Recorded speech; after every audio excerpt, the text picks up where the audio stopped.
indigenous peoples in Africa, tribal peoples, whatever you want to call them, have great difficulty, unless they're raised in a Western system or a modern system, in grasping what can really save their lives and what cannot.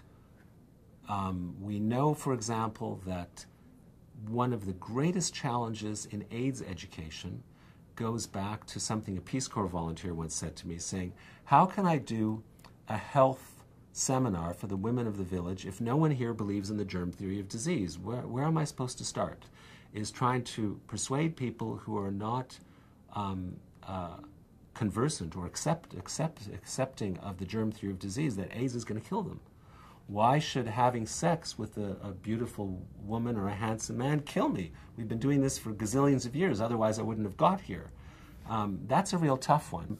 Last year, very close colleagues of mine who run probably one of the best AIDS education NGO in the world, they've done statistical and quantitative studies of their educational programs. And they say the ideal time to change attitudes with regards to sexuality in sub-Saharan Africa is between the age of 5 and 15. With every passing year after 15, it doesn't matter how much input you get, the output is going to be questionable. And they say that despite presenting this evidence to the European Union, no less, they still get disbursement obligations. The union has a certain amount of money for AIDS education. They hire them to do theater on HIV for young university students or workers in the mines from the age of 30 to 50. And they take it on because they're an NGO and they have to survive.